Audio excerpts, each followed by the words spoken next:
चलो स्टार्ट करते हैं, है ना। आई होप कि आपको आवाज आ रही है और पीपीटी भी दिख रही है। तो हमने एनर्जी डिस्ट्रीब्यूशन देखा था, जिसमें एनर्जी ऑफ फ्यूल जो थी वो एंटर होती है थ्रू दी सिलेंडर हेड। उसके बाद हमको इंडिकेटेड पावर मिलता है, और in between that fuel energy and the indicated power there are some losses has been there, जिसमें एग्जॉस्ट लॉसेस थे, कूलेंट लॉसेस थे, रेडिएशन लॉसेस थे, ये सब लॉसेस देखे थे। The purpose of seeing this energy distribution is that कि हम हीट बैलेंस शीट जो है वो बना सके, isn't it? तो ये सब लॉसेस देखे थे, उसके हिसाब से keep your audio muted please. आवाज आवे चला मारी लो,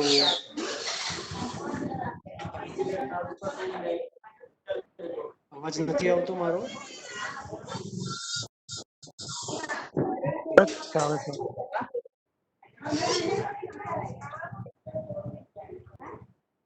उसके बाद हमने हीट बैलेंस शीट देखा था। तो वो जो हीट बैलेंस शीट था उसमें हमने कुछ डेटा जो है जो रिकॉर्ड कर रहे हैं उसके बारे में बात की थी, जिसमें quantity of fuel, time of supplying fuel, specific fuel consumption, isn't it? Amount of water circulated, exhaust gases का क्या हो रहा है, ये सब के बारे में हमने इक्वेशन देखे थे, ये सब।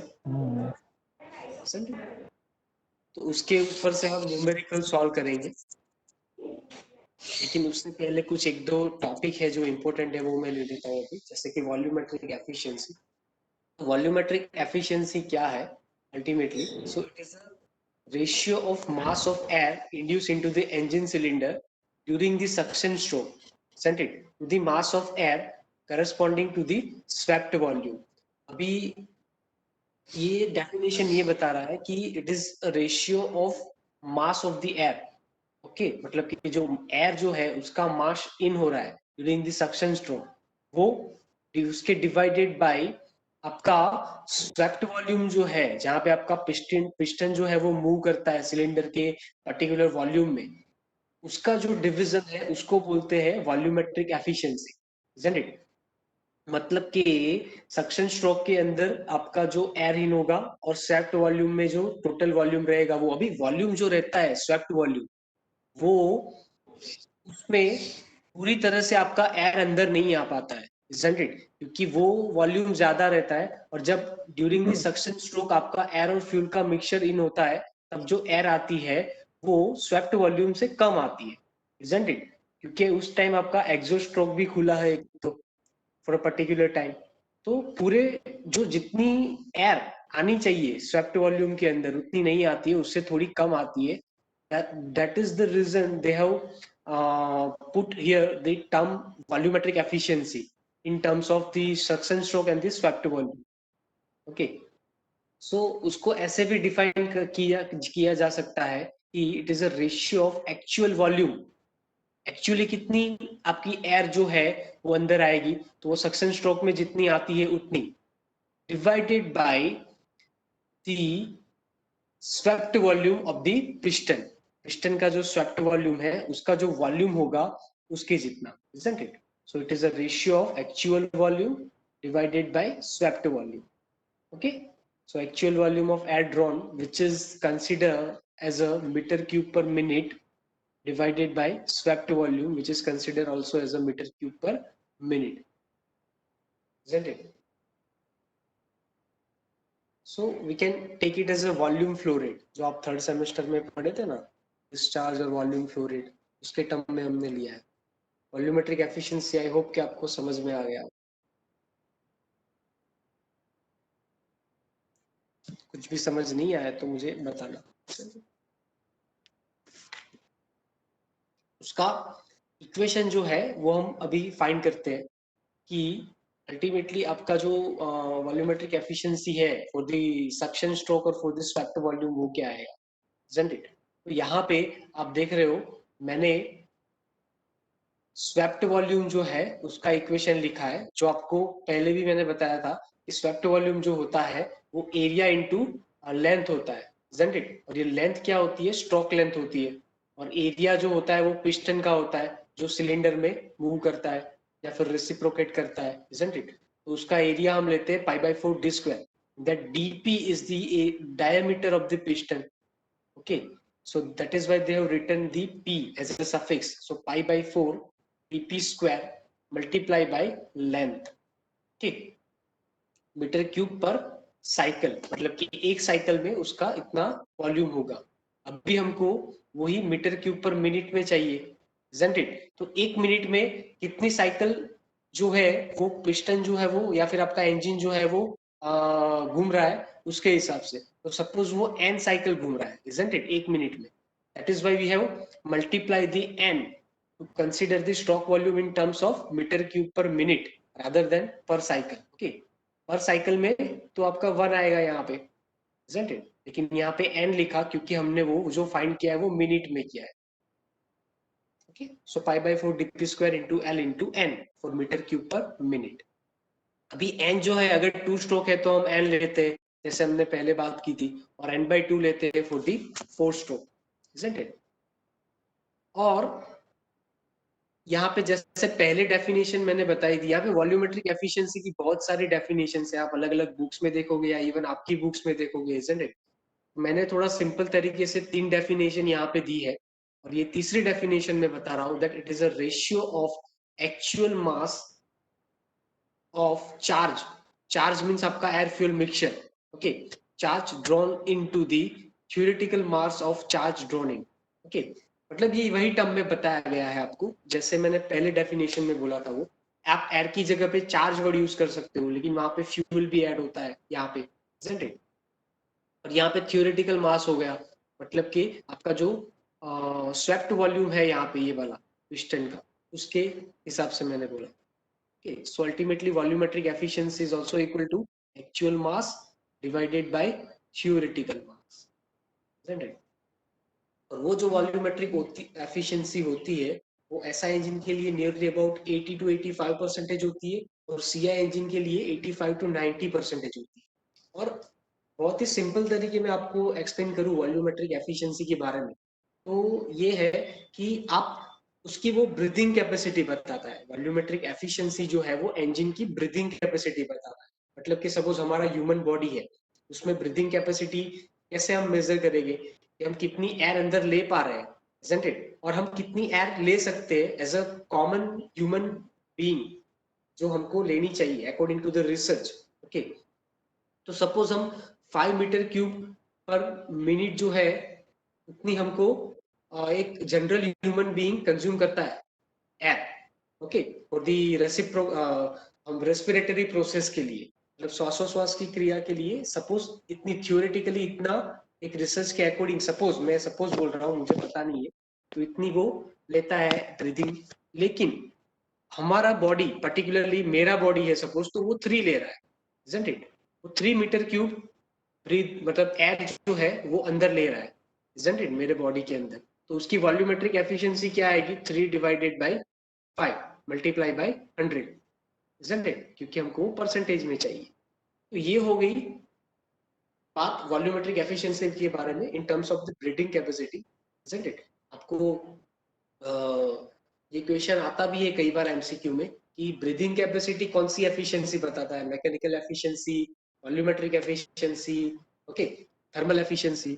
So the answer is volumetric efficiency. उसके बाद फ्यूल एयर रेशियो. अभी ये फ्यूल एयर रेशियो क्या है वो आपको मतलब टर्म से ही पता चल जाएगा, आपने मे भी पढ़ा भी होगा कि air fuel ratio, fuel air ratio, isn't it? तो to find the performance of IC engine mostly fuel air ratio term use होता है, जिसको कई बार फाई भी बोलते हैं. Okay, so it is a ratio. आप इजीली मतलब डेफिनेशन बना सकते हो कि फ्यूल का जो मास है वो डिवाइडेड बाय एयर का जो मास है वो, isn't it? in the air fuel mixture. So it is a definition. Air fuel ratio जो है यहाँ पे वो फ्यूल एयर रेशियो का रेसिप्रोकल है, ऑब्वियसली उसका उल्टा है. अभी यहाँ पे बात करनी है हमको स्टोइचियोमेट्रिक फ्यूल एयर रेशियो के बारे में. मे बी आपने ये स्टोइचियोमेट्रिक एयर जो है वो पहली बार शायद सुना होगा, लेकिन Stoichiometric fuel air ratio, the definition is it is a ratio of fuel to the air is one in which the case fuel is completely burned due to the minimum quantity of air supply. मतलब कि स्टोइचियोमेट्रिक air fuel ratio में सबसे important चीज ये है कि आपका fuel जो है वो कंप्लीटली बर्न हो रहा है, isn't it? तो ऐसी सिचुएशन जहां पे आपका फ्यूल जो है वो कंप्लीटली बर्न होता है उसको बोलते हैं स्टोइचियोमेट्रिक एयर फ्यूल रेशियो या फिर stoichiometric fuel air ratio, isn't it? It is a kind of theoretical ratio, optimum value है वो फ्यूल एयर या फिर एयर फ्यूल रेशियो की वो ऑप्टिमम वैल्यू है जिसके लिए आपका जो फ्यूल है वो कंप्लीटली बर्न हो जाता है, isn't it? लेकिन रियल में वो सिचुएशन लाना पॉसिबल नहीं होता है, which is actual fuel air ratio. Okay, so ultimately fuel air ratio is equal to actual fuel air ratio divided by stoichiometric fuel air ratio. और ये जो stoichiometric fuel air ratio जो होता है उसकी theoretical value generally petrol engine के लिए 15 GeM या 14 जेम 1 होती है, नियरली अबाउट। ये एयर फ्यूल रेशियो की वैल्यू बता रहा हूं मैं, not a fuel air ratio, I am talking about air fuel ratio. कि जनरली जब कैलकुलेशन आएगा तो एयर फ्यूल रेशियो के टर्म में भी आएगा, isn't it? आपको तो इतना ज्यादा नहीं है आपकी बुक में, लेकिन जब आप बैचलर में जाओगे या फिर मास्टर्स में स्टडी करोगे मे बी, तो जब कुछ थर्मल बेस में आएगा तो एयर फ्यूल रेशियो के टर्म में आएगा। That is why I have written in terms of 15 जेम 1 as a air fuel ratio. Okay, उसके बाद आपका जो फ्यूल एयर रेशियो है वो 1 कब होगा कि जब आपका एक्चुअल फ्यूल रेशियो और स्टोइचियोमेट्रिक फ्यूल रेशियो जो है वो इक्वल हो जाएगा, isn't it? तब वो उसकी वैल्यू 1 होगी। और ऐसा कब होगा कि आपका फ्यूल जो है वो कंप्लीटली करेक्टली मिक्सचर होगा। ओके, मतलब कि ये थ्योरेटिकल वैल्यू जो मैंने बताई 15 जेम 1 वही वैल्यू एक्चुअल फ्यूल रेशियो की भी हो जाएगी। मतलब कि जब कंप्लीटली बर्न हो जाएगा आपका फ्यूल तब उसकी वैल्यू जो है एक्चुअल फ्यूल की बात कर रहा हूँ, एक्चुअल फ्यूल रेशियो की, एयर फ्यूल रेशियो की, तब आपकी जो फ्यूल एयर रेशियो की वैल्यू जो है वो 1 है, isn't it? मतलब कि वो केमिकली करेक्ट मिक्सचर हो जाएगा 15 जेन 1 एयर फ्यूल रेशियो। उसके बाद लीन मिक्सचर, इसके बारे में मैंने बात की थी और सफर ने लास्ट टाइम क्वेश्चन भी किया था, what is lean and rich mixture, isn't it? तो इसके बारे में थोड़ा बोल देता हूँ कि when the phi is less than 1 मतलब कि फ्यूल एयर रेशियो की वैल्यू लेस देन 1 होगी। अभी ये लेस देन 1 कब होती है कि जब फ्यूल जो है वो कंपेयर टू एयर बहुत कम होता है, जितना हमको अकॉर्डिंग टू स्टोइचियोमेट्रिक रेशियो चाहिए उससे कम होता है, isn't it? तो जब लेस फ्यूल होता है, isn't it? तो उसको वो जो फ्यूल एयर का मिक्सचर है उसको बोलते हैं हम लीन मिक्सचर। या फिर दूसरी तरीके से बताऊं तो उसमें एयर की वैल्यू कंपैरेटिवली ज्यादा होती है। सपोज ये मेरा 15 जेम 1 जो है वो स्टोइचियोमेट्रिक एयर फ्यूल रेशियो है, isn't it? तो अभी यहाँ पे आपको जो मिक्सचर मिल रहा है आपके आईसी इंजन के अंदर प्रैक्टिकली वो सपोज आपको 19 जेम 1 मिल रहा है, एयर फ्यूल मिक्सचर की बात कर रहा हूँ मैं। तो यहाँ पे क्या है कि आपका जो एफ है वो फ्यूल से बहुत ज्यादा है स्टोइचियोमेट्रिक की कैपेसिटी, isn't it? तो इसको बोलेंगे एक्सेस एफ। या फिर कई बार ऐसा भी होगा कि ये जो 1 वैल्यू है वो 3 हो जाएगी या 4 हो जाएगी, तो यहाँ पे फ्यूल जो है सॉरी 1 से कम हो जाएगी, मतलब कि 0.5 हो जाएगी। तो ये जो सिचुएशन है उसको बोलते हैं हम लीन मिक्सचर, isn't it? अभी रिच मिक्सचर की बात करूं तो जहां पे आपका फ्यूल जो है वो ज्यादा है, तो मैंने ये 3 वाला बताया ना कि 15 पार्टिकल्स ऑफ एयर के साथ एक की जगह पे 3 पार्टिकल हो गए फ्यूल के, तो मतलब फ्यूल बहुत ज्यादा कंज्यूम होने लगा, तो उसको बोलते हैं रिच मिक्सचर। आई होप कि ये तो बहुत सिंपल है, आपको समझ में आ गया होगा। Where it contains the more fuel, that situation where phi is greater than 1। Okay, यहाँ तक कुछ डाउट हो तो बताओ चलो।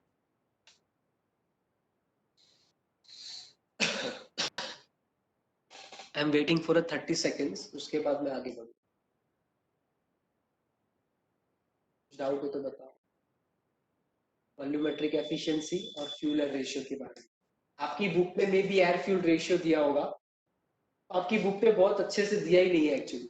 एयर फ्यूल रेशियो हेडिंग मारा है और नीचे लिखा है फ्यूल एयर रेशियो। सो मतलब इतना अच्छा नहीं है, तो मैंने अपनी तरीके से रेफरेंस बुक में से लेके सब पढ़ा है। एयर फ्यूल रेशियो का सिंबल 5 दिया है।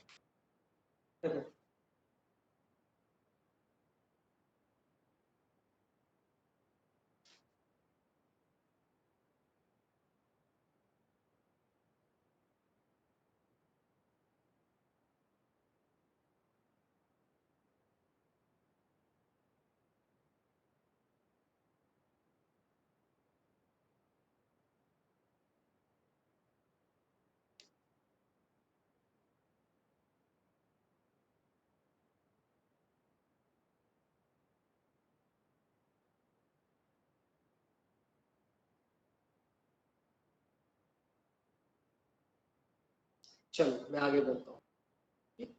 अभी यहाँ पे एक और दूसरा इंपॉर्टेंट टर्म आ रहा है। अगर आप आईसी इंजन मतलब आपको इंजन में इंटरेस्ट है जिसको, उसने ये टर्म जरूर सुना होगा, डेटोनेशन या फिर नॉकिंग। डेटोनेशन जनरली जो है वो डीजल इंजन के लिए वर्ड है, बहुत ज्यादा आपकी बुक में स्पेसिफाई नहीं किया है। और नॉकिंग वर्ड जो है वो पेट्रोल इंजन के टर्म में यूज किया जाता है मोस्टली, मोस्ट प्रोबेबली। लेकिन यहाँ पे हम उसके डेफिनेशन उसके थोड़ा समझे तो क्या होगा कि आपकी इंजन के अंदर जब भी स्पार्क होता है, so it sounds like a metallic hammer कि उसमें जब मेटालिक हैमर का हथौड़ा जैसे किसी चीज पे पड़ता है मेटल बॉडी पे, ऐसा साउंड आता है while ignition is going to be occur or the spark is going to be occur in the IC engine, isn't it? So वो जो साउंड है उसको बोलते हैं नॉकिंग या फिर detonation, isn't it? So definition ये है उसका, a very sudden rise in pressure during the combustion accompanied by a metallic hammer। मतलब कि जब कंबशन होगा तो एक प्रेशर का सडन राइज हो जाएगा। आप उसको अज्यूम कर सकते हो, इमेजिन कर सकते हो कि जब भी अचानक से कंबशन होगा तो एक जैसे ब्लास्ट होता है वैसा होगा। सो उसकी वजह से आपको एक मेटालिक हैमर जैसा साउंड आएगा, metallic hammer like sound, which is called as a detonation or knocking। Okay, तो वो कब होता है? जब इग्निशन होता है चार्ज का, ओके, तब वो नॉकिंग होता है। चलिए, अभी ये जो डेटोनेशन और नॉकिंग फेनोमेना है वो बहुत ही इंटरेस्टिंग है। और मतलब इतना डीप में है, बहुत ज्यादा डीप में। आप जितना डीप में जाओगे जाओगे उतना आपको इंटरेस्ट भी आएगा। और मतलब आप एक माइक्रो एनालिसिस की वे में चले जाओगे कि कैसे वो फ्यूल जो है उसका इंजेक्शन होता है अंदर वो होना चाहिए, या फिर किस तरह से पार्टिकल जो है उसका एटोमाइजेशन होना चाहिए, या फिर पिस्टन का शेप जो है वो क्यू क्राउन शेप होता है, isn't it? So these are some reasons behind the knock, behind the reducing the knocking property of the IC engine। क्योंकि जो नॉकिंग है उसको रिड्यूस करने के लिए कुछ ऐसे टर्म या फिर ऐसी फॉर्मूलाज यूज किए गए हैं वहां पे, जिसकी वजह से नॉकिंग फेनोमेना कम जो है वो इंजन में कर सकते हैं, isn't it? और दूसरा कि उसके लिए एंटी नॉक गैसोलीन भी यूज होता है। मतलब जैसे हमने वो लुब्रिकेशन और कूलिंग में देखा था कि कूलिंग इफेक्ट अच्छा आए, या फिर आपका कूलिंग जो कूलेंट जो है वो बहुत ठंडा नहीं हो जाए, कोल्ड स्टार्ट प्रॉब्लम नहीं हो, उसके लिए आप एंटी लुब्रिकेशन या फिर एंटी कूलिंग एजेंट यूज करते थे। उसी तरह यहाँ पे एंटी नॉक एजेंट यूज होते हैं, जिसकी वजह से जिसमें क्या करते हैं कि फ्यूल जो है उसमें कुछ केमिकल्स यूज करते हैं which reduce this in knocking phenomena or metallic hammers like sound। okay? तो ऐसे कुछ गैसोलिन्स है जिसमें आइसोऑक्टेन और हेप्टेन जैसे गैसोलिन है जो आपकी बुक में दिए हैं। तो वो gasolines antiknock agent as a antiknock agent use होते हैं, isn't it? So this is all about the detonation or knocking given into your book, but आप किसी रेफरेंस बुक से पढ़ोगे तो I'm surely tell you that is a very interesting topic to read। okay? उसके बाद octane number और cetane number है। ये भी बहुत इंपॉर्टेंट टॉपिक है बेसिकली कि कोई भी पेट्रोल या डीजल जो है या फिर कोई भी फ्यूल है, isn't it?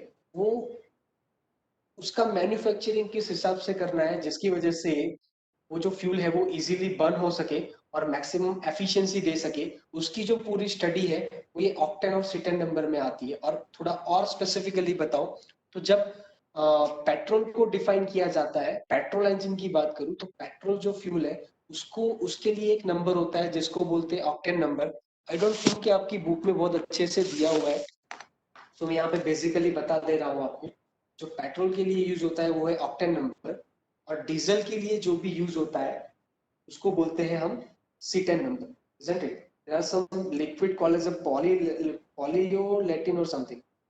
Okay, तो वो जो लिक्विड या फिर फ्यूल जो है हम बोल सकते हैं वो ऑक्टेन नंबर में यूज होता है। और ये सब मोस्टली कार्बोहाइड्रेट्स बोलते हैं जिसको, ये सभी कार्बोहाइड्रेट्स होते हैं। आई होप कि आपको ये कार्बोहाइड्रेट्स के बारे में पता होगा। कार्बोहाइड्रेट फ्यूल जो होते हैं वही मोस्टली बर्न होते हैं। Okay, this is all about octane and C10 number.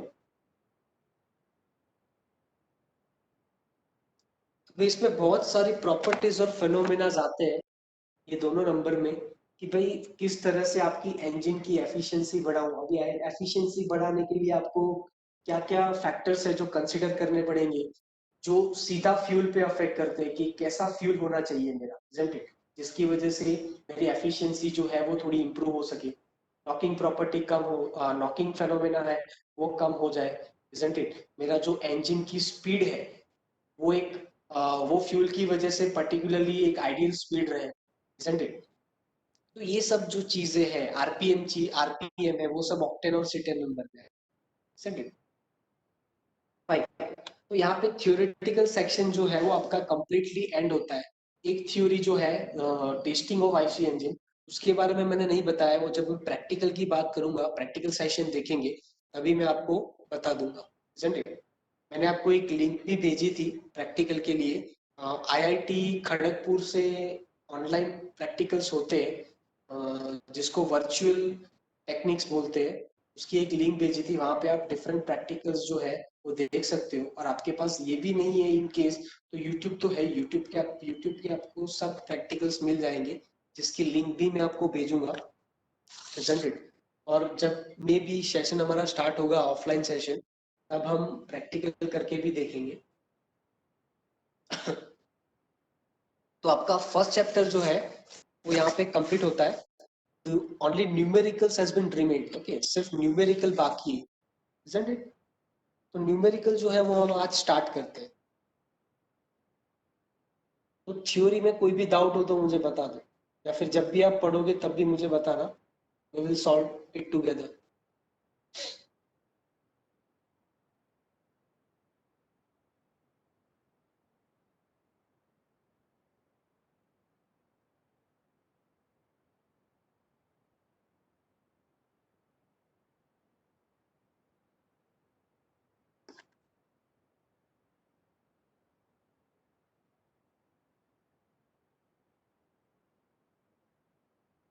अभी देखो, मैं न्यूमेरिकल्स कैसे कराता हूँ, मुझे दूसरे फैकल्टीज के बारे में नहीं पता है, लेकिन मैं साथ में यहाँ पे रकम लिखूंगा, वो रकम आपको लिखना है, मैं आपको एक्सप्लेन करूंगा, हम साथ में ही न्यूमेरिकल जो है वो सॉल्व करेंगे।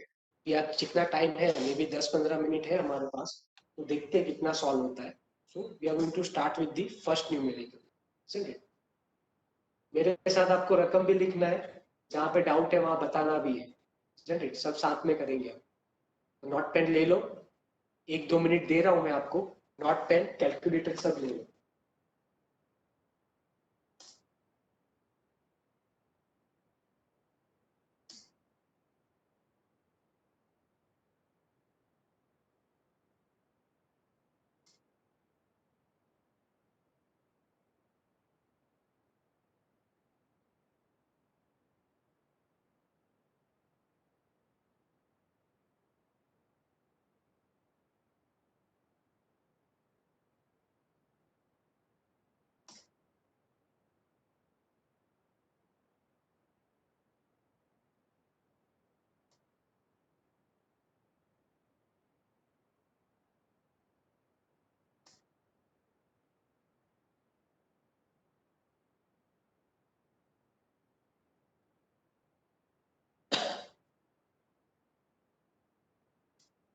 ये जो आपको न्यूमेरिकल है वो सब की जो असाइनमेंट फाइल बनेगी उसमें रखना है, isn't it? क्योंकि मैंने असाइनमेंट जो आपको दिया है उसमें लिखा ही है ऑलरेडी कि आपको जो न्यूमेरिकल है वो मैं यहाँ से गिनाऊंगा, वही सीधा असाइनमेंट में लिख देना है, इजंट इट?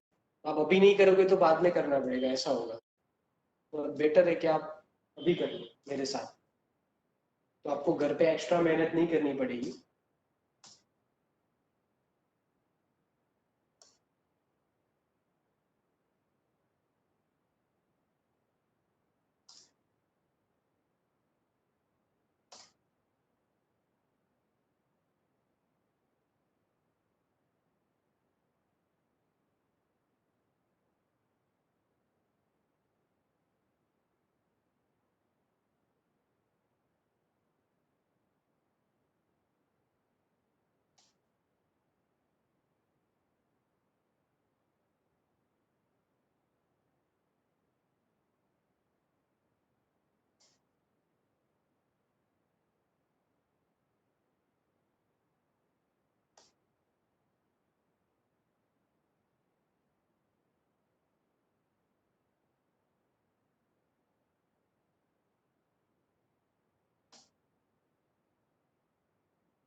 हो गया?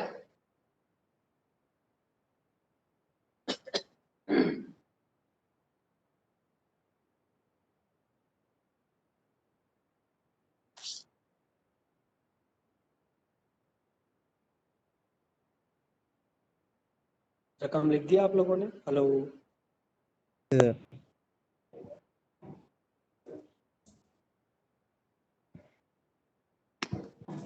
स्क्रीनशॉट ले लो सर।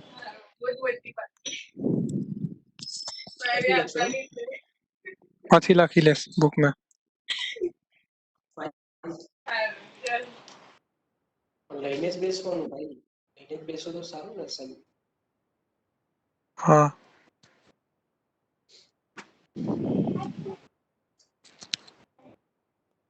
अभी मुझे ये बताओ सबसे पहले, ये किसका न्यूमेरिकल है?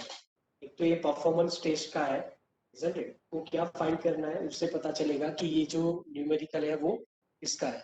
जबकि हमको यहाँ पे देखो efficiency, two stroke engine no sir numerical से सेनो सेनो two stroke engine two stroke cycle single cylinder oil engine no two stroke cycle single cylinder oil engine no से एग्जांपल અને એમાં પણ પરફોર્મન્સ ટેસ્ટનો છે જ્યાં તમારે हाँ એફિશિયન્સી ફાઇન્ડ मैकेनिकल કરવાની છે एफिशिएंसी हाँ मतलब કે તમારે ડિફરન્ટ પરફોર્મન્સ જે છે આઈસી એન્જિનનું કેવી રીતના આવે છે ટુ સ્ટ્રોક સાયકલનું हाँ એ ફાઇન્ડ કરવાનું છે ને तो गिवन डेटा रखिए देखो ध्यान से यहाँ पे एकदम ध्यान से न्यूमेरिकल को पढ़ना क्योंकि यहाँ पे मीन इफेक्टिव प्रेशर दिया है इन टर्म्स ऑफ इंडिकेटेड ओके यहाँ पे जो आपका प्रेशर आएगा वो कौन सा आएगा इंडिकेटेड मीन इफेक्टिव प्रेशर क्योंकि प्रेशर दोनों आते हैं मीन इफेक्टिव प्रेशर में भी दो टाइप्स थे मैंने बोला था इंडिकेटेड और दोनों में आएगा समझे सब चीज जो आएगा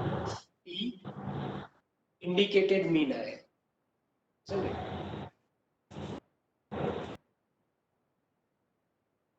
वो कितना है 550 किलो पास्कल पास्कल उसके बाद क्या दिया है सिलेंडर डायमीटर दिया है आपको cylinder diameter is nearly equal to piston diameter same होता है ओके हम ऐसा सेम ही लेते हैं मोस्टली उसको हम पिस्टन डायमीटर भी बोल सकते हैं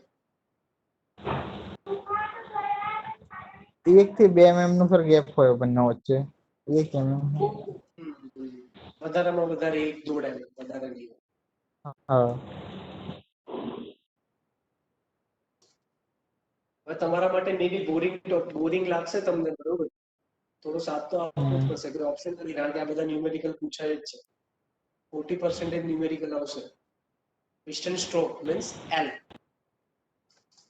third one is piston stroke ને આપણે L કહીએ બરોબર અત્યારે જ આપણે વોલ્યુમેટ્રિક એફિશિયન્સી વખતે જોયું હતું એન્જિન સ્પીડ આપી છે સમજે એને આપણે કેપિટલ N કહીએ which is equal to 360 rpm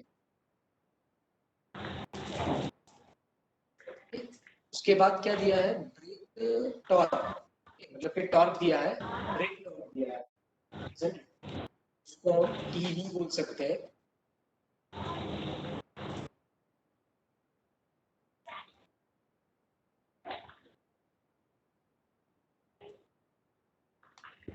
दिया है वो आपको 628 न्यूटन इंटू मीटर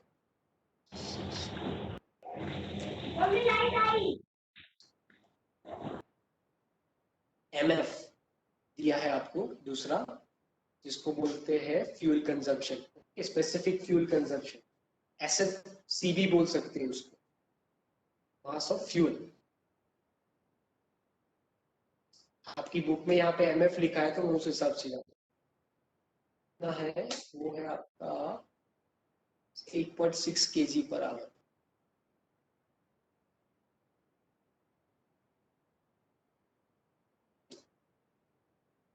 उसके बाद आपको क्या दिया है कैलोरीफिक वैल्यू दिया है जो आपका फ्यूल है उसका कैलोरीफिक वैल्यू दिया है वो है 4700 किलो जूल पर केजी चलिए तो इतने डेटा आपको जो है वो दिए हुए ओके अभी सबसे पहले आपको क्या फाइंड करना है मैकेनिकल एफिशिएंसी isn't it सो पहला जो है वो है मैकेनिकल एफिशिएंसी उसका इक्वेशन क्या आता है कौन बताएगा मुझे चलो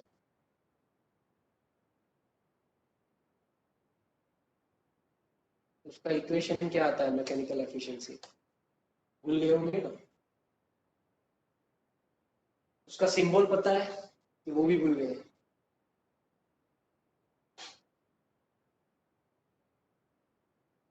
हाँ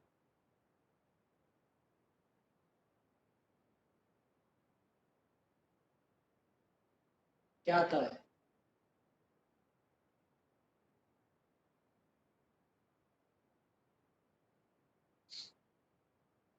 बीपी अपॉन आईपी याद है brake power divided by indicated power समझे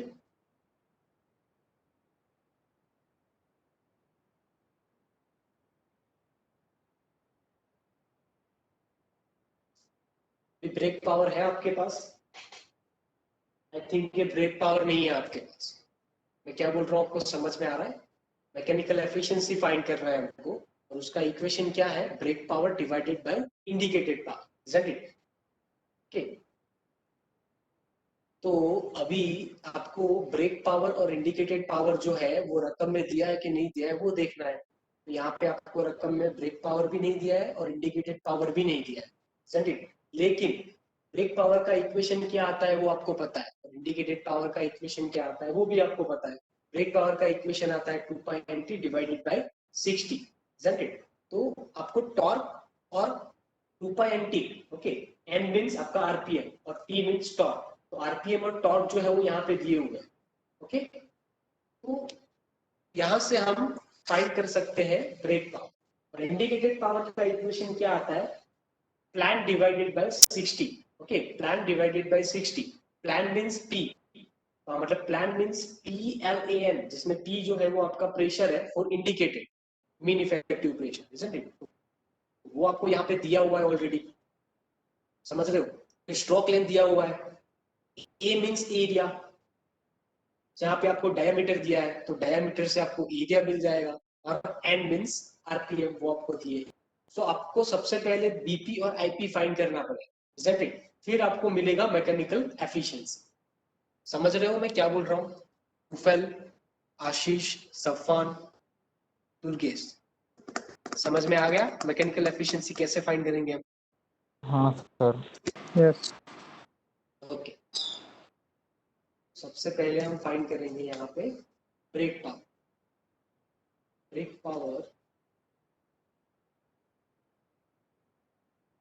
मेरे साथ में लिखते रहना भाई, BP is equal to, equation है हमारे पास, मैं सीधा पीपीटी से कॉपी करूंगा यहाँ पे, हमने ऑलरेडी ये पढ़ चुके हैं, जिस 2π डिवाइडेड बाय 60 डिवाइडेड बाय 60, ये जो है वो किलोवाट में है। हमको ऐसा कुछ स्पेसिफिकली नहीं दिया गया है कि वॉट में चाहिए या किलोवाट, isn't it? तो हम यहाँ पे क्या करेंगे, उसको सिर्फ वॉट में रखेंगे, तो उसके लिए मैं ये 1000 जो है वो निकाल देता हूँ, और अगर मैं 1000 निकाल रहा हूँ तो किलो भी निकल जाएगा मेरा, isn't it? Right? तो मैं क्या कर रहा हूँ, उसमें वैल्यू रख रहा हूँ, which is equal to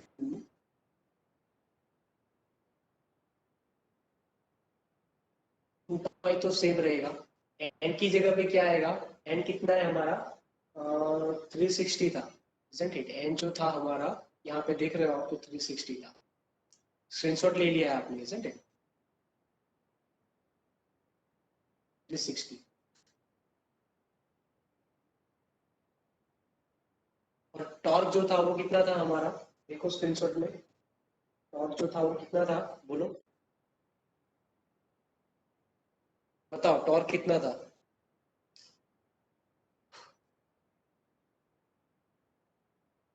I am waiting for your answer. Hello, torque कितना था आपका? 628। 620, isn't it? तो अभी कैलकुलेटर तो होगा आपके पास, मुझे आंसर बता दो चलो।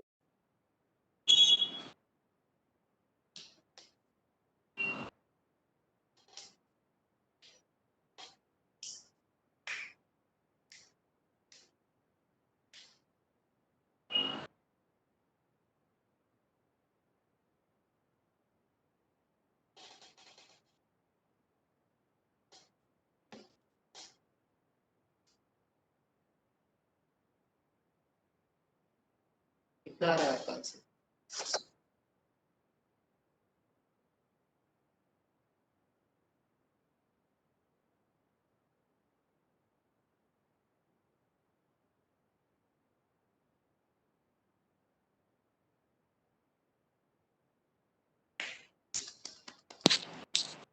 टू थ्री 663.04 आयो सर। 2366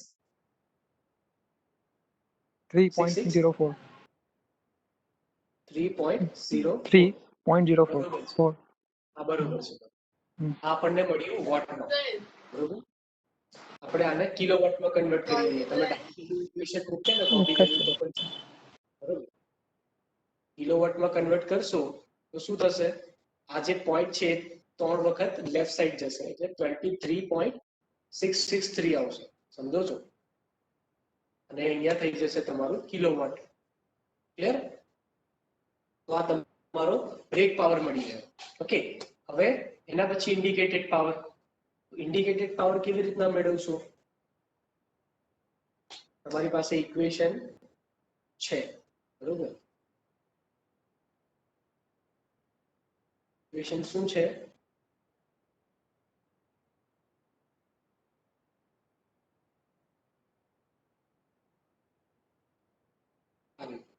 plant divided by 60.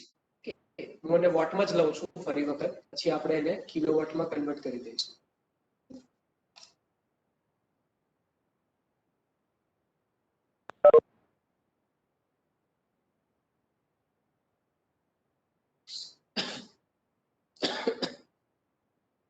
તો અહીંયા શું આવશે પ્રેશર?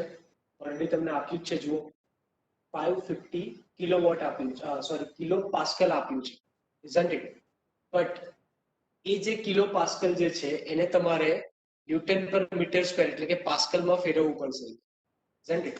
કેમ? કારણ કે આપણે એસઆઈ યુનિટ લેવાનો છે, હે ને? 550 મલ્ટીપ્લાય બાય અહીંયા આવશે કિલોનું શું થશે? 10⁻³ થશે. તમને ખ્યાલ હોય 10⁻³ isn't it? અને પાસ્કલ, પાસ્કલ ને ન્યૂટન પર મીટર સ્ક્વેર પર કહેવાય, બરાબર? તો તમારું આ એસઆઈ યુનિટમાં કન્વર્ટ થઈ ગયું. એ જે 550 × 10⁻³ આવ્યું એને નીચે એડ કરી દો.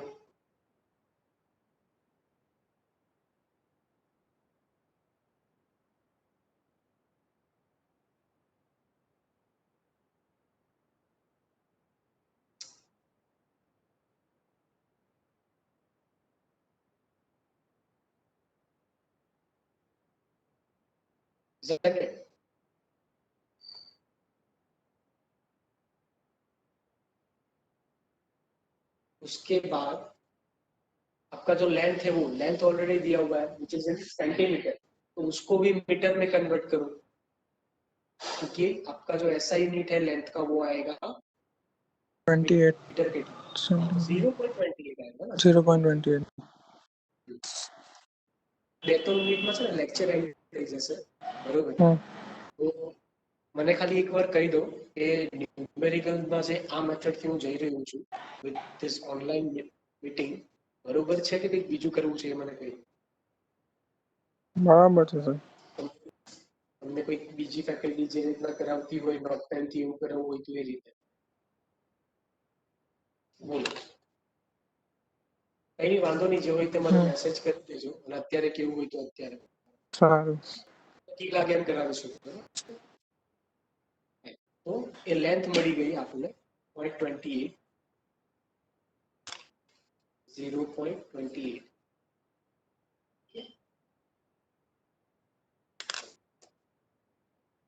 હવે ડાયામીટર આપ્યો છે એના પરથી આપણને મળશે એરિયા, બરોબર? એરિયા જે છે એ ફાઇન્ડ કરશો તમે, તો અહીંયાથી area is equal to 5 divided by 4 multiply by whole multiply by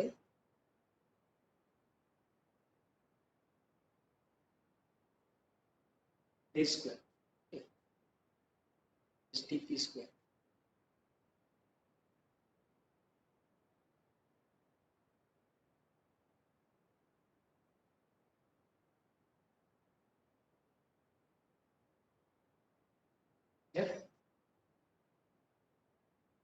એનો આન્સર કેટલો આવે છે એ કેલ્ક્યુલેશન કરીને મને કહો. તમને એરિયા મળી ગયો, એ જે એરિયા છે એના પછી તમારી પાસે આરપીએમ પણ છે 360, એ પણ મળી ગયા તમને, બરોબર? એના પરથી આઈપી મળી ગયું, અને એના પરથી બીપી અને આઈપી ની વેલ્યુ વોટના ટર્મમાં મૂકીને તમને મેકેનિકલ એફિશિયન્સી મળી જાય, બરોબર? આટલું કરો. એના પછી ઇન્ડિકેટેડ થર્મલ એફિશિયન્સી આપણે કાલે ફાઇન્ડ કરીશું, બરોબર?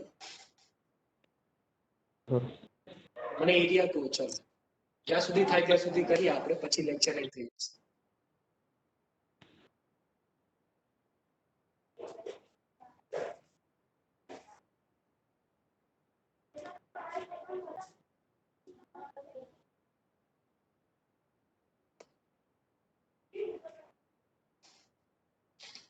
264.36 264.36 આવ્યું મારું.